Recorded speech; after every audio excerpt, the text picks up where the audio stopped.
Namaskaram, Thousand Names and Thousand Stories, 462nd name, MANOHARAAYA NAMAH. In a certain town, a violent riot broke out. During the chaos, some rioters stormed into a local temple and desecrated it by bringing out the idol and smashing it on the ground. A young man from that town witnessed the entire scene.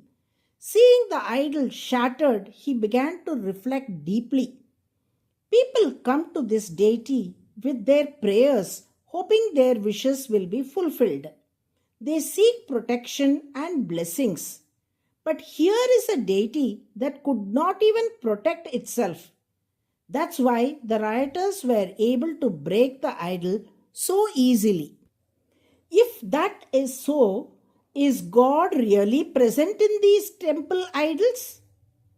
Are the acts of worship we perform in temples truly reaching the divine? When so many temples exist in so many places, which one truly holds the presence of God? These doubts churned in young man's mind. To find clarity, he went to seek the counsel of a wise elderly man living in that place. The elderly man said to the young man, God does not reside in the temple idols. Those images are but symbolic representations that help us remember the divine. The young man asked, in that case, does God truly accept the offerings we make to him? The elderly man replied, no, he does not literally accept them. If someone in Pollachi offers something at the same time as someone else in Chengalpattu, how would God possibly accept both? That's not how it works. The young man pressed further. Then what is the real benefit of worship? The elderly man responded. Think of it this way. Suppose you perform a sacrifice with the hope of reaching heaven. The act itself generates a subtle unseen merit. This subtle unseen merit gives rise to another, and this chain of merit continues until eventually it culminates in the final reward, say entry into the heaven. Similarly, through acts of worship, a subtle spiritual force is created which multiplies and eventually leads to a tangible result. Worship never goes in vain.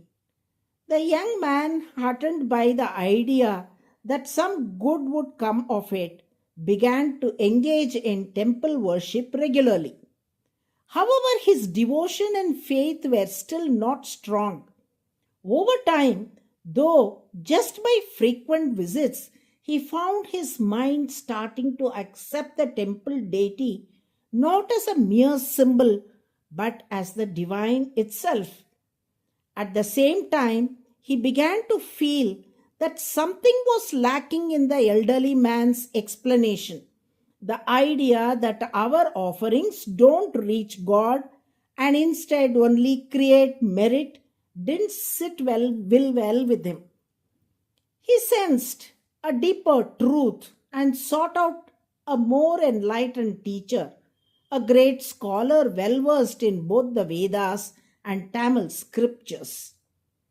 This learned master told him, the one who came down as Rama and Krishna to protect devotees has now taken the Archavatara, the form of a deity in temples, for the very same purpose.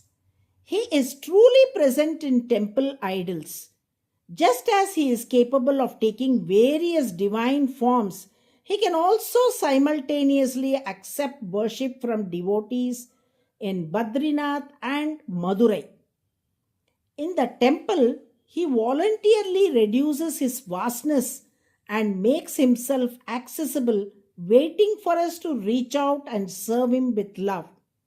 He allows even the smallest insect to crawl over him and waits patiently for us to brush it away, not because he is incapable, but because he delights in our service and our affection. The destruction of an idol by a non believer causes no harm to him. He simply overlooks it. But to those who come with sincere devotion, he speaks, he interacts, and he responds.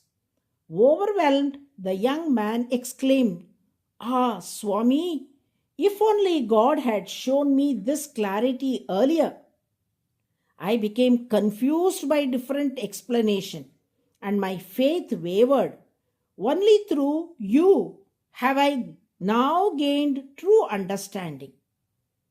At that moment, the learned master said, "My dear child, in your youthful eagerness, if I had explained the depths of Vedantic philosophy to you right away, you wouldn't have grasped it. That is why the Lord Himself first sent you to the earlier teacher to prepare you gradually. It was He who arranged for you to begin questioning to create the spark within you. And with those initial explanations, you who were once hesitant even to step into the temple came for the first time with some curiosity and reverence.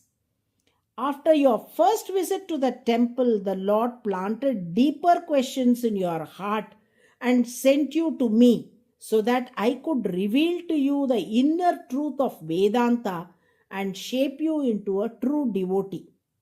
All of this was His doing. These are all His blessings upon you. But these aren't the only blessings. Countless births ago, you may have been a blade of grass, a garlic bulb, a fly, or an ant. From then on, the Lord has been shaping your progress step by step, blessing you in each birth, refining you slowly until finally making you a rational human being capable of self inquiry. Even without your asking, He has done so much good for you. When the young man heard this, he was overwhelmed with love for the Lord.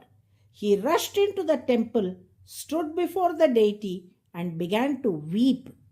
"O Lord, have you really loved me and done all this good for me, going all the way back to unknown times? I was unaware, and yet you never stopped caring for me," he cried in gratitude. His entire heart turned towards God.